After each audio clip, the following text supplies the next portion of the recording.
Today on the Vocal Minority. Are you part of the silent majority? Or are you part of the vocal minority? Motherfuckers, go. Attention, please. If America can be saved, and I don't know if it's too late, but it'll be through radio shows like this new kind. This shit here feels like a whole entire world collapse. The revolution will not be televised, will not be televised, will not be televised, will not be televised. The revolution will be no rerun, brothers. It's the vocal minority. The revolution will be live.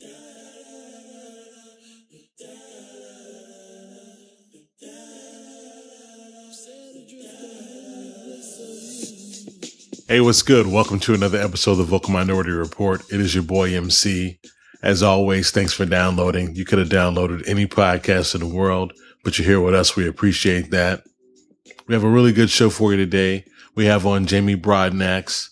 She's a blogger, social media influencer, and founder of Blackgirlnerds. Her platform is a renowned platform and hub for all things nerdom when it comes to Black girls specifically, but it's becoming much more than that, and we'll get into that. She's an interesting person with a great perspective. So we hope you enjoy the episode, and we'll talk to you after the show.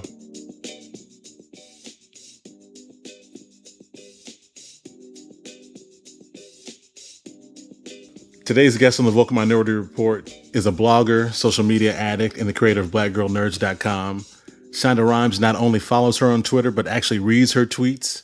And if that wasn't enough to make me jealous, she's met Larry Wilmore and Robin Thede. Talk about having everything. Jeez. Ladies and gentlemen, without any further ado, please welcome Jamie Broadnax to the show. Thank you so much for having me. It's an honor to be here. How's it going for you today? It's going well. It's a Monday, so, you know.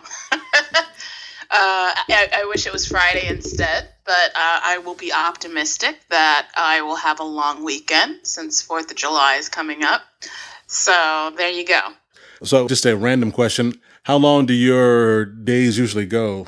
Are you kind of on social media or on the internet connected all day? Or I'm on social media all day long. Yeah, all day and all night. And some of it's work. A lot of it's play, and a lot of it is just staying connected with the online community that I'm a part of. So I'm a big fan of Twitter. I love the platform. I love social media. I've always been a social media geek. So being plugged in for hours and hours at a time is effortless for me. Cool. So let's start here with the whole Black girl nerd. Let's talk about that, and then I want to get into some other things if you don't mind. You know, it's kind of weird because, you know, being Black for me was kind of always about being cool, right? You know, at least in my mind, I wanted it to be synonymous with being cool, and so the term nerd or or blurred that became popular, and obviously with your Black girl nerds, you know, that's kind of a term that, you know, I kind of reject a little bit, or rejected initially. I mean, it took me a while to embrace the term, but just for the initial, you know, aesthetics of it, if you will, you know. But it seems like you have done a whole lot more than embrace it. You've capitalized on it. You've energized it. Started a movement with that term. So, starting there, tell us about Black Girl Nerds. Black Girl Nerds is an online community for Black women to embrace their eccentricities and just feel empowered by all things that are part of this culture, from being a fan of comic books to being a gamer, cosplayer, someone that's into writing or reading sci-fi, fantasy, genre fiction, like whatever your forte is. This is a community that supports that promotes it, and it's something that I'm just really happy to be a part of, because I never saw places on the web that represented women that look like me in these spaces, in these nerd geek spaces. And, Black Girl Nerds really got started. It wasn't something where I just thought, okay, I'm going to create this movement. I kind of fell into this because I would go online and peruse information about my favorite comic books or just things that are part of geek culture. And I just noticed that there really wasn't a whole lot of conversations surrounding Black women and women of color within these spaces. And when I saw that nerd culture was becoming very popular and mainstream, I was just like, I wonder if there's like some place on the interwebs where I can find Black women that are just into nerdy things. Like, there's got to be something, because this is becoming really big. I'm seeing big network TV shows talking about nerds. I'm seeing comic book movies being made and other websites that call themselves, nerds, that are featuring predominantly guys that are white. So I just went on Google, and when I put in the term, nothing came up. And I just thought that was very bizarre that Google, which is a place where you can find anything. Right. There's nothing that you can't find on Google. Exactly. But I couldn't find an image for it, and or a term for it. And as far as images go, I couldn't find that either, because when I did a Google image search, images of white women wearing black frames, glasses with black frames came up. So they all look like what's a Blossom? Because obviously you're referencing Big Bang Theory, right? So is it yes. It's Maya Bialik? So they all look like her, right? Or Daria? You know what I mean? Well, they did look like her, but a lot of them looked very, like pinup models. Oh, okay, Pinup all right. models with black glasses on, and I'm just like, even for white female nerds, I'm sure they were offended that that's the only image of what it is to be a white girl nerd. But yeah, I didn't see any images of us, and it was at that moment that I just went on.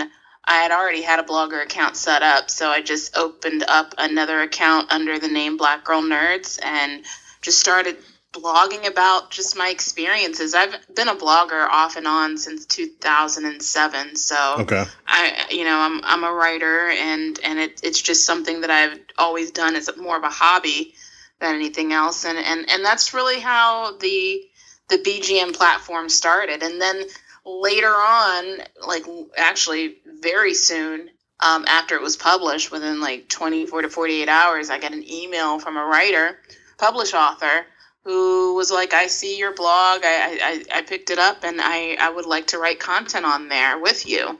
Oh, wow. So Okay. it became more than just me and my personal musings, and it became other writers' perspectives, and that began to grow. Other contributors started volunteering to write content, and that's how it slowly evolved into this community that it is today.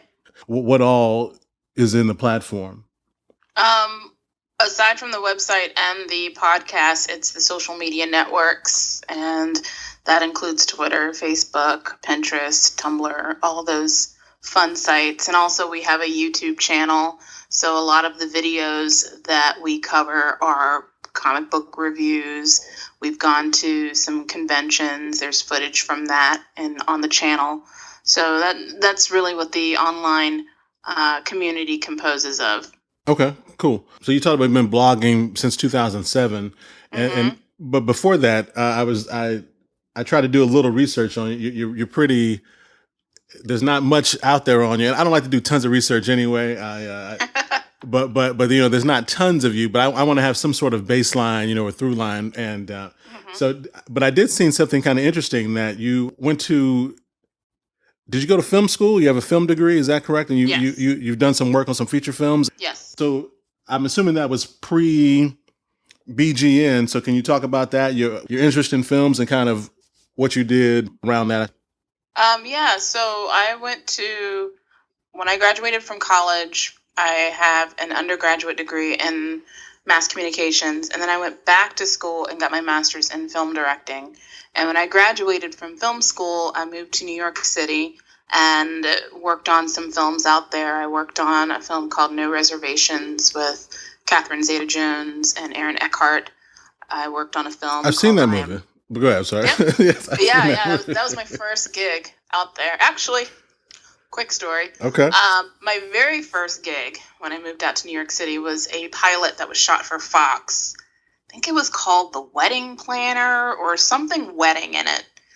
I was only on I was only on there for a day as a production assistant, and the reason why is because I kind of told a white lie to get the job.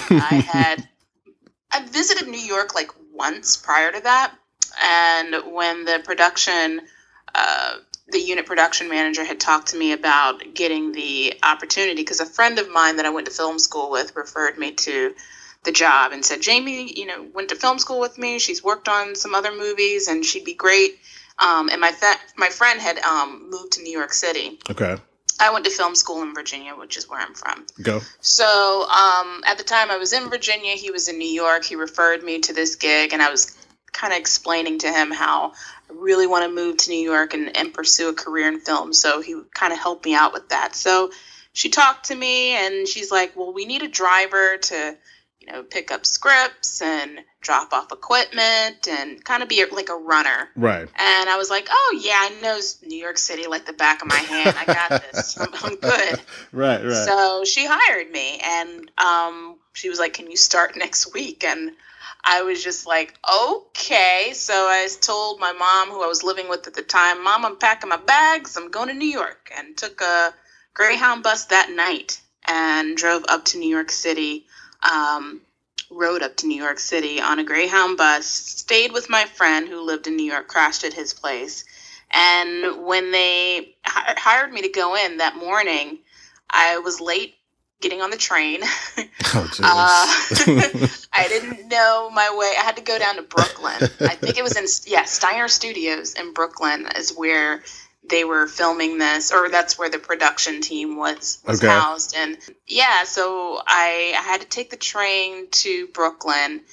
I didn't know that there was a difference between a local train and the express train. Oh, no. Oh, no. So instead of taking the 2, I took the 1, and I was late on my first day. Right. So she was like, all right, willing to overlook that. Right. And then I had a cargo van given to me. When she gave me the keys, I was thinking I was going to drive in a Kia or some kind of Right. subcompact rental. And she handed me keys to a cargo van, and I'm like, wow. And I didn't know where I was going. I had to go somewhere in Queens, and then I had to go somewhere in Brooklyn, and this is pre-GPS for your phone. You couldn't just whip out the iPhone this is like pre-GPS. Right. This was in 2003. Oh, jeez. So yes, way before then. And it was raining that day. It was actually sleeting that day. And I'm on the Queensboro Bridge, and I have no idea where I'm going. So suffice it to say, they were like, I'm sorry, but don't come back tomorrow. Like that. Thank you for coming. We appreciate the time that you spent with us today, but we don't need you for the rest of this production. And so that was my first gig. And then after that, my friend, who was awesome in trying to get me gigs and also kind of wanted to push me out of his apartment so I could afford to have my own place. Right. He got me the gig on No Reservations. So I worked on that movie, and I worked on I Am Legend with Will Smith, and I also worked on Spider-Man 3. Oh, wow. Okay. All right. Yeah. And Pride and Glory was another film that I worked on. Okay. All right. So yeah. So you're bona fide in the film world. I got your TV world. Well, right? Maybe not in that. well. You've done more than me and probably most of us listening. So but and I can't drive around New York either. So I got you. Or that's funny. Okay. Yeah, it was a very interesting experience. But then later on, I got a job working at the Tribeca Film Festival, doing the same kind of job, being a runner. I worked for the distribution department, which was a really cool job because I was responsible for delivering all of the alcoholic beverages to the different events. Okay. So at the end of the day, we had a whole bunch of alcohol in our office, and we were allowed to drink some of it. So that was cool. But I drove the cargo van. I had another cargo van gig and drove it all around New York City, and it was so much fun. I really enjoyed being an aggressive driver. And honking my horn, right, moving out the way.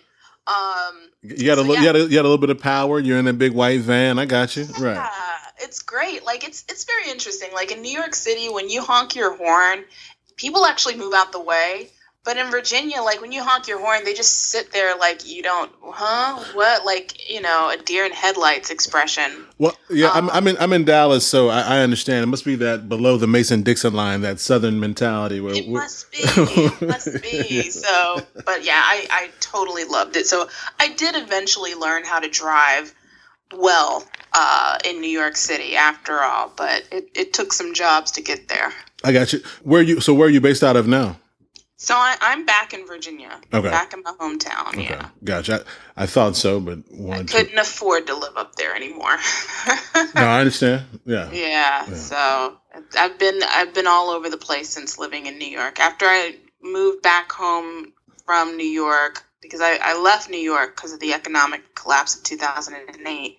So I literally could not afford to live there anymore because I was laid off, and then moved back home to Virginia. And then I moved down to Wilmington, North Carolina for a few years, and then moved back up here. Okay. But that's the hub for. So what? Speaking of that, what's the day-to-day life like of a social media influencer? We know you're plugged in all day, but you know, it seems to me, you know, you run a small business. You know, you're an entrepreneur. You know, you've got this business, and you know, you're more than just providing content. You're kind of like you're the talent, you're the product, you're the content, and the curator all in one. If I'm not mistaken, right? Yeah, it's always weird to hear people refer to what I do as a small business because I don't feel like I'm earning small business money. But right. But let me tell you why I say that. Right, I say that because that's my justification for my show. Right, I'm projecting that onto you, hoping you feel the same way. I'm hoping that maybe I'm not a lone wolf out here thinking that, you know, maybe, you know, this.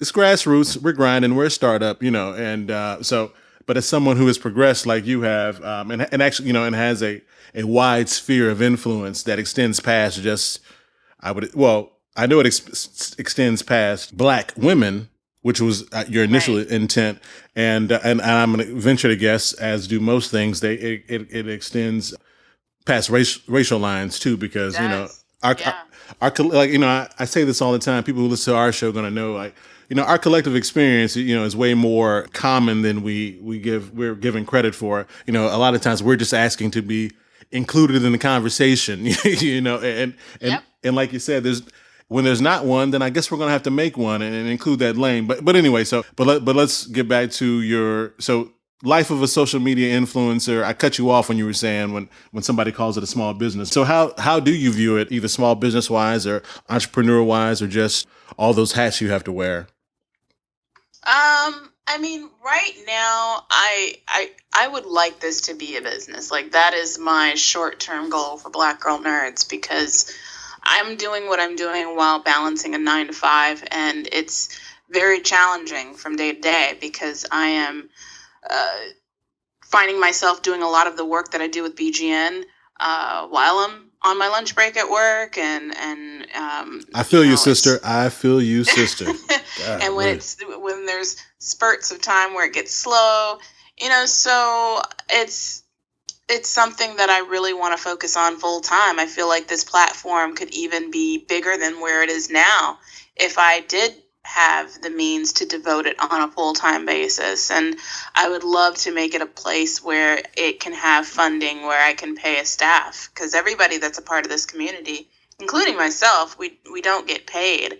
The money, the revenue that I do earn from BGN is revenue that I have put out myself, and I'm still in the red. So, right. You know, it is something that in the short term I would love to have as a business, but I'm definitely operating it as if it is a business, you know, having a team of people that's doing work, that's putting out content, that's doing it consistently on a daily basis.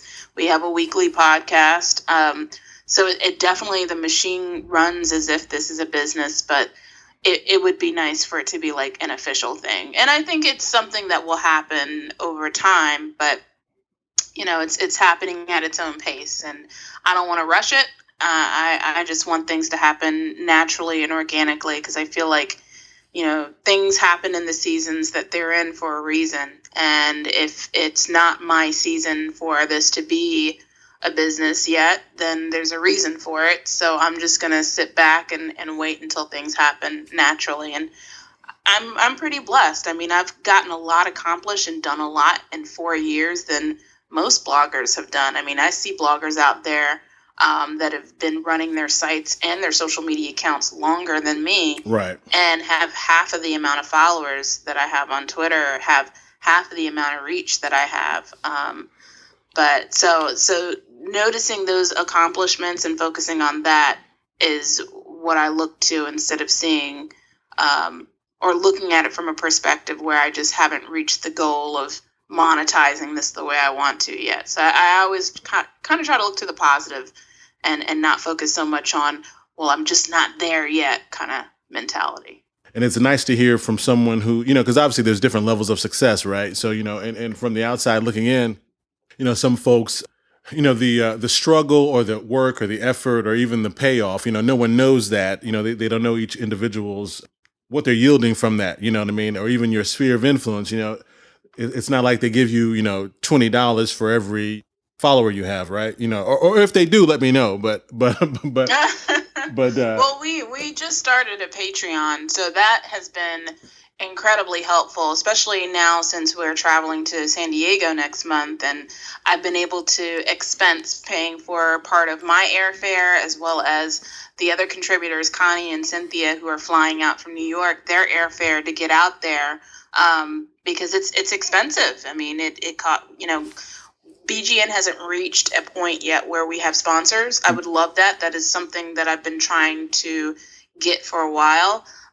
But until we do, we have to pay for our travel. We have to pay for housing, all of those things that come with going from one side of the country to the next. So that costs money. And I finally was finally convinced to do a Patreon. I was kind of hesitant to do it because I feel weird about asking for money. It's just not something I've always been comfortable with. But, right. Well, yeah.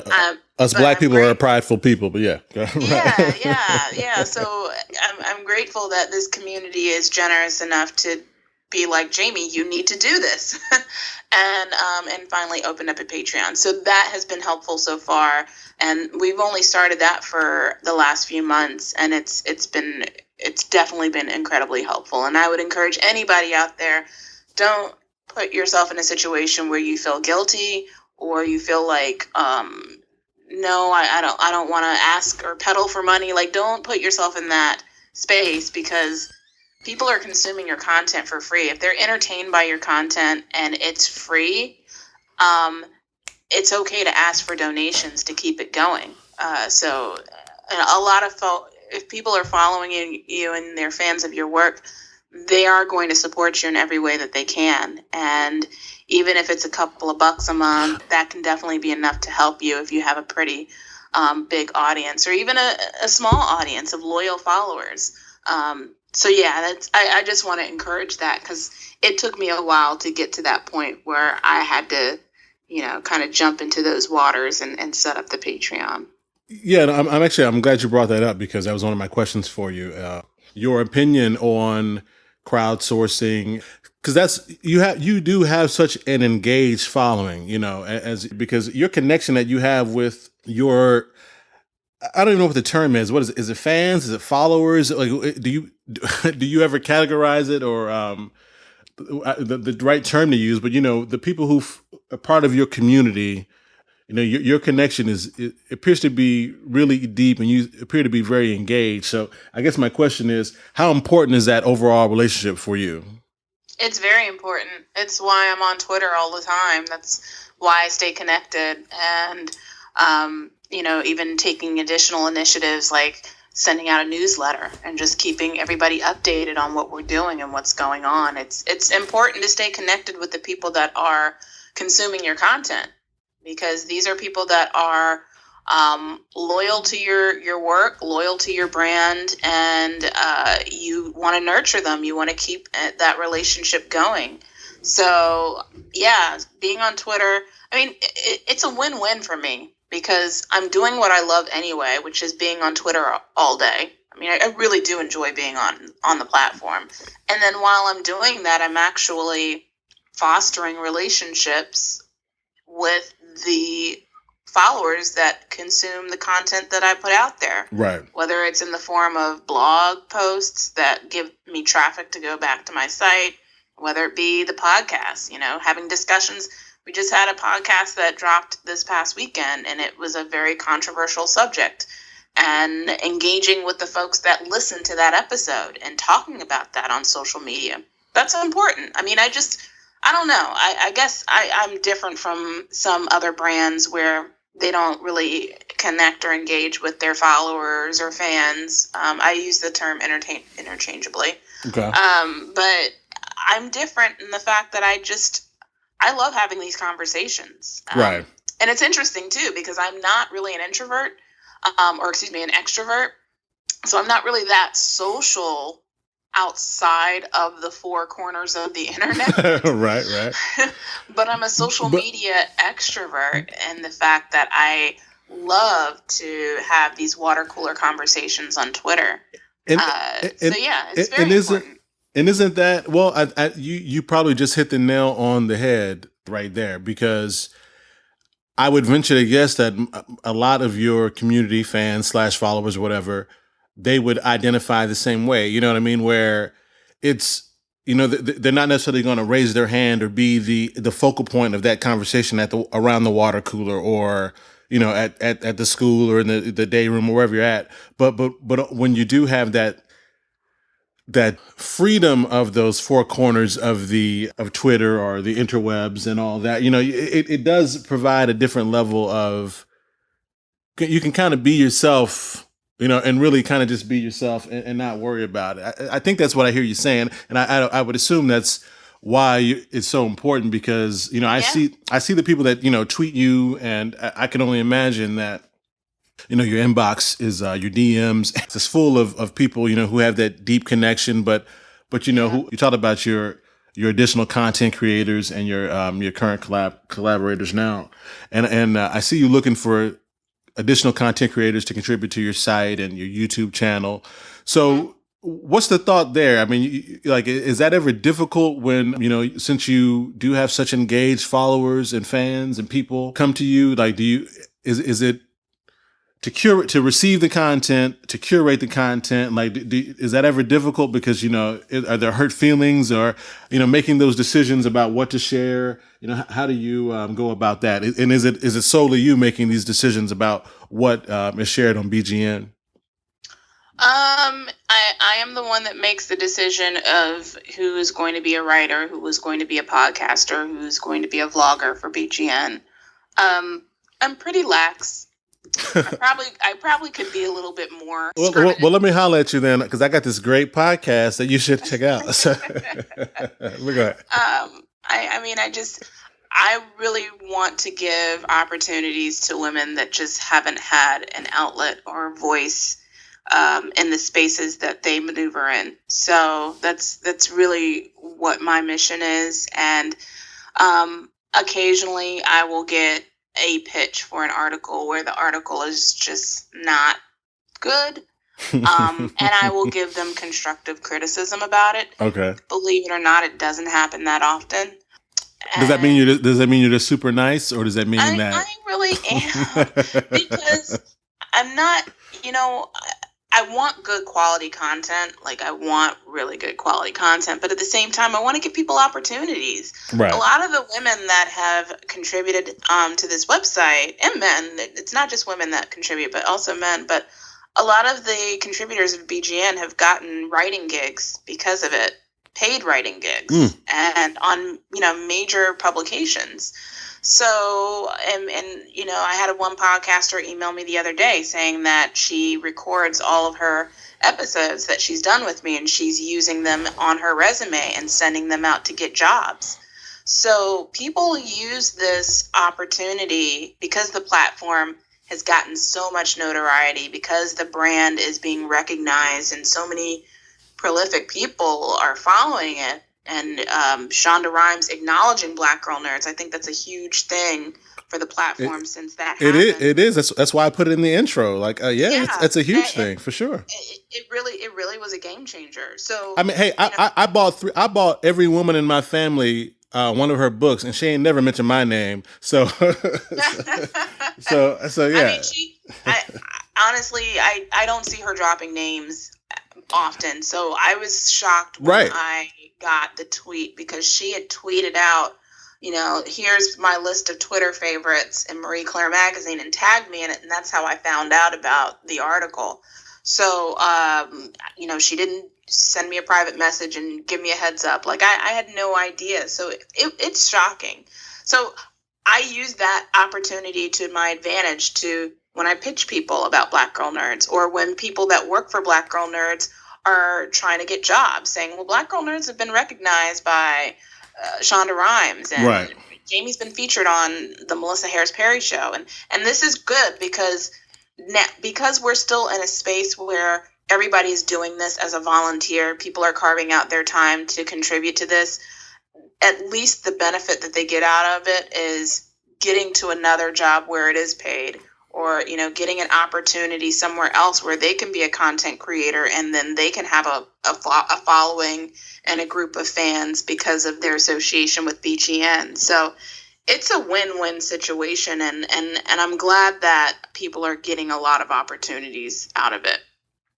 No, that's awesome. I mean, it's a beautiful thing. I mean, the idea that you're so open to share alike, and be able to expand, because it's a blessing that you have reached some level of maturity in the early stages of your season, if you will. So yeah, it's and I think the fact that I am not a spring chicken helps, because well, you ain't. You want to get super? You want to get super? Can we get super personal? Like what? How? I've been honest with my age. I'm 35 years old. Oh, I got you. Yeah, I bring that up to say that had I started BGN in my early 20s, I don't think I would be as responsible as I am when it comes to working with people. Mm-hmm. And I would get really offended if a relationship goes sour, and I think I would be a lot more selfish in the way I handled things than I do now. I'm a lot more wiser. I've had experience. I've dealt with rejection. That's another thing. Right. So it really does matter when things don't happen in your season. And I'm glad there's a reason why BGN is flourishing now at the ripe old age of 35. Let me stop, because the other day somebody, when I was live tweeting the BET Awards, called me ageist for using the term old. I don't know. Twitter is very special, but anyway. Yes, it is. But you know what though? But when you earn revenue or with your sponsorship, like at what place are you there? And then as far as like the companies that would pay you to be an actual influencer because of your number of followers / fans, like how does that work? So we don't get any sponsorships from people like Midroll. I've reached out to Midroll. They haven't responded, probably because I'm not making $100K. I have gotten some ads by way of people that follow me on Twitter. What I do is send out tweets saying, if you are interested in advertising with the podcast, to contact me directly. Had a brief relationship with Rosarium Publishing. There are people that want to promote their Kickstarter. I've had folks run ads on BGN for that. So I kind of done a more grassroots, homegrown way of trying to get advertisers rather than going through a third party like Midroll. But yeah, and then there's other ways to earn revenue as a social media influencer. There are spaces like I personally work with Blog Her, She Knows Media now, the Clever Girls Network, there's Sway Group. So these are companies that pay people with large followings to tweet about products. Okay.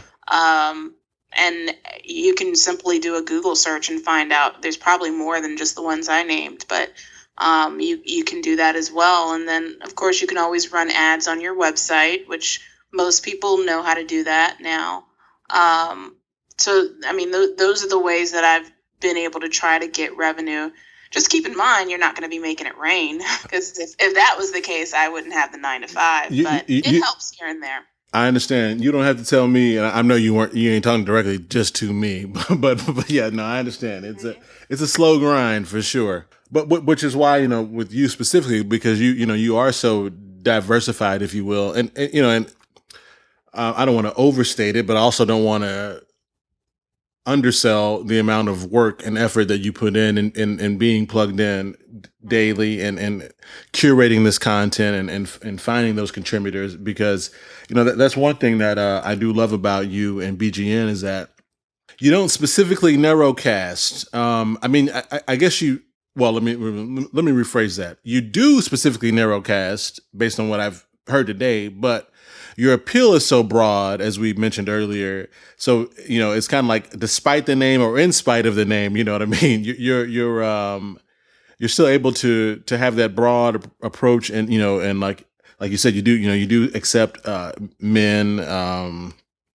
Their perspective and articles and content or whatever. So I think that's important because that gets into my other question about, are you familiar with the term identity media?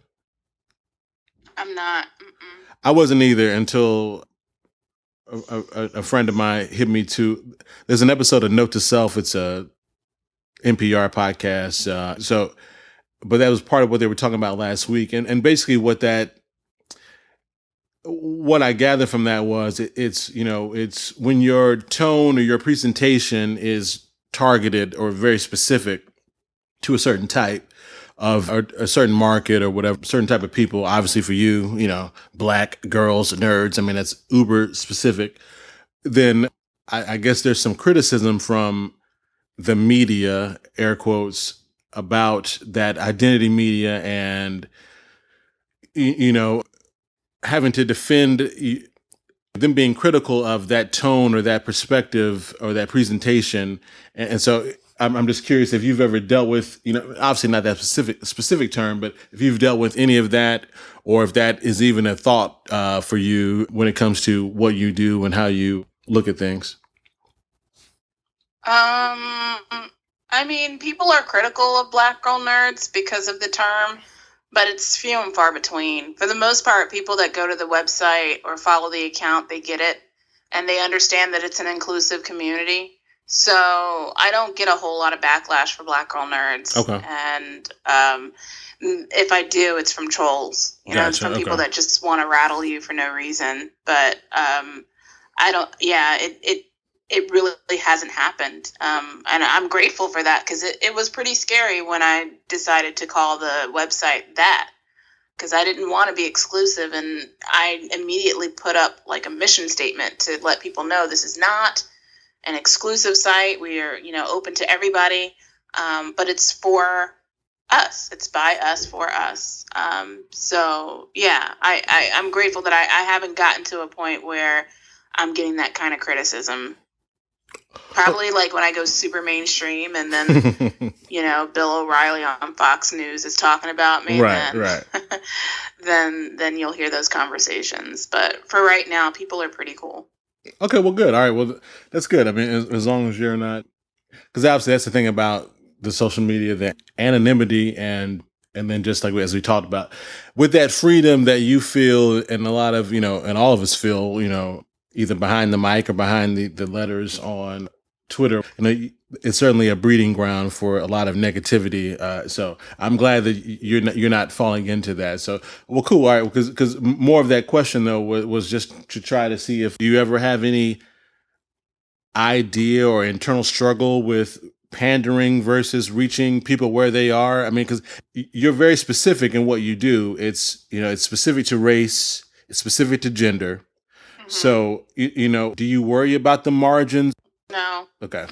Yeah. But you know what I'm getting at. Yeah. Right. Okay. No. Anyway, I guess that my other question to that is, do you feel a certain responsibility carrying this rather unique torch when it comes to how you identify, or how the people who listen to you identify?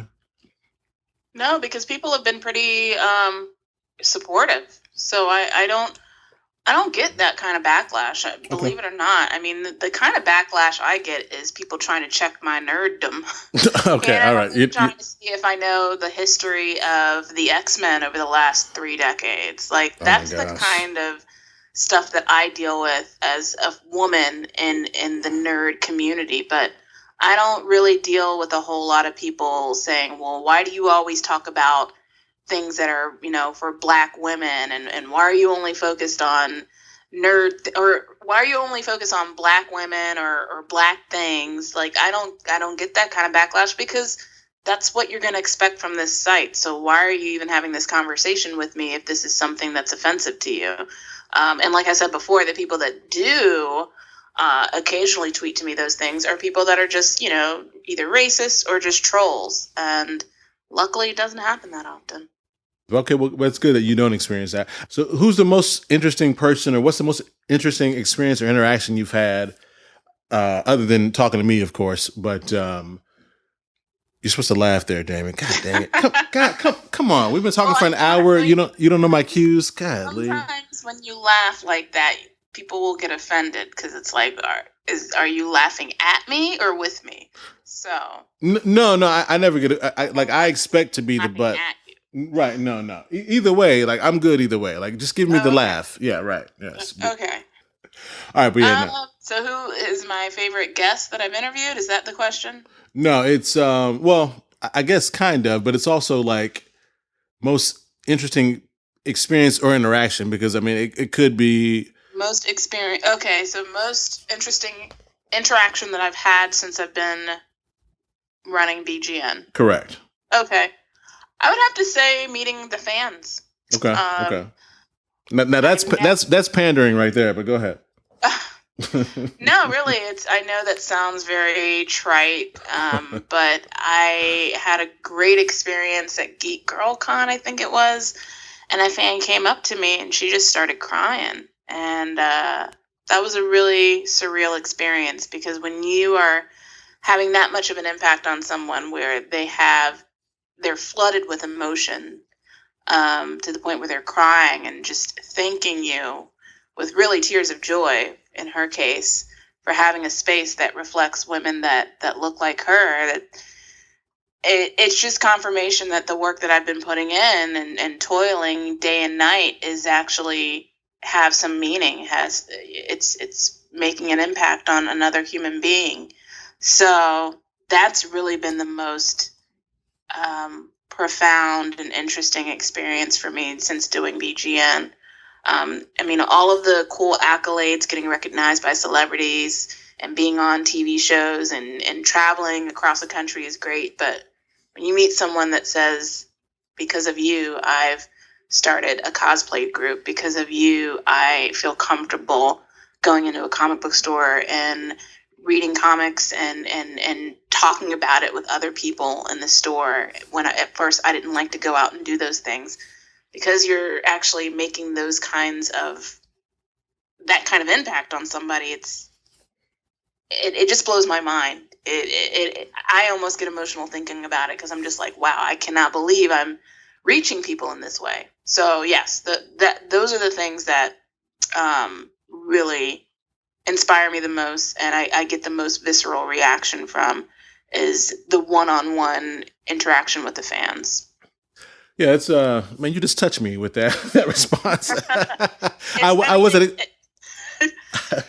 It's touching. It really truly is. I mean, I had a 12-year-old girl email me just saying how much she's inspired. I had a girl who's in high school, and she said she's finally coming out of her shell.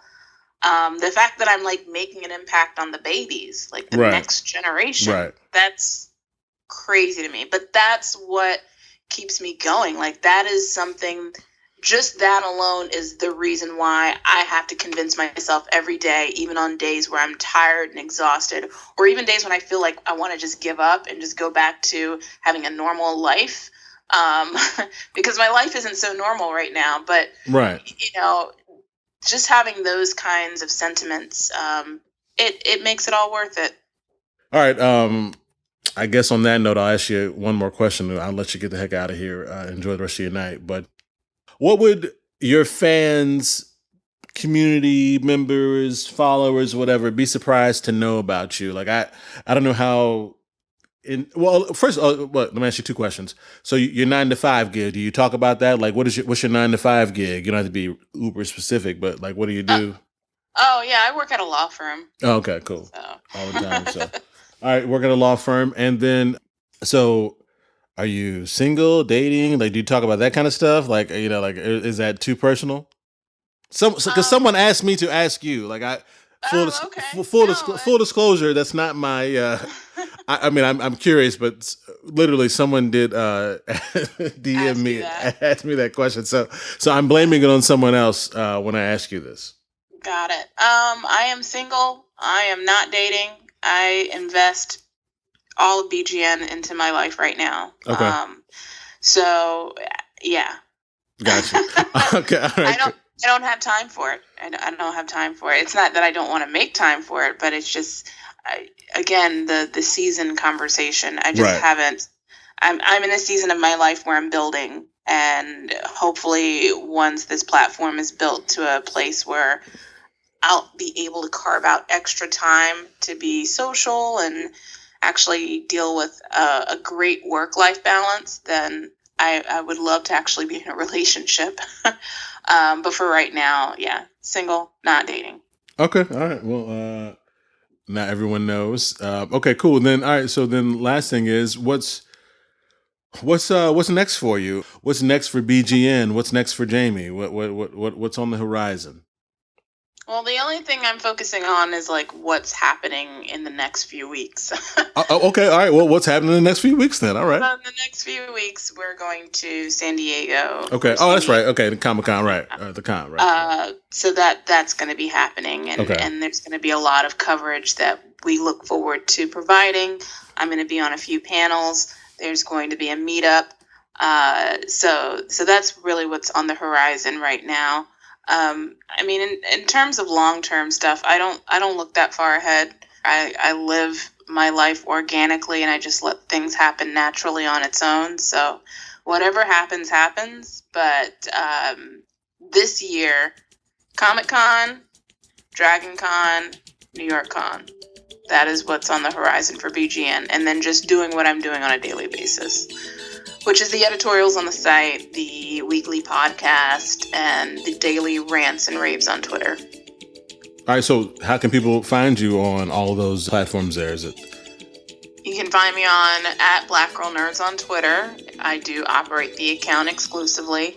Or you can check me out at Jamie Broadnax, my personal Twitter. I don't hang out there too much, but I do always follow back on that account. Also, you can check blackgirlnerds.com. That's the website. We have a newsletter. I encourage you to subscribe. That way you are caught up to date on everything that we're doing. And also, you can catch us on YouTube. There's a lot of channels there. Not channels, but there's a lot of videos on the channel. Right. And I would encourage you to subscribe on YouTube. And also, we're on SoundCloud, iTunes, and Stitcher, which is where the podcast is.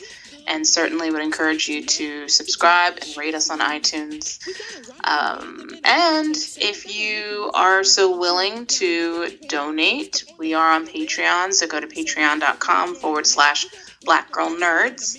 And also you can rock our merchandise. We have t-shirts at blackgirlnerds.com/t-shirts. Awesome. All right. Hey, Jamie, I really appreciate it for sure.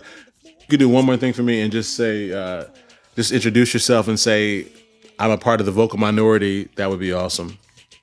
Sure. My name is Jamie Broadnax of Black Girl Nerds, and I am with the Vocal Minority Podcast. All right. We hope you enjoyed that episode. Make sure you follow us on Twitter @Vocal Report, Facebook, The Vocal Minority Report, and some subscribe, leave a rating and review on iTunes. We'll holler at you next time. Peace.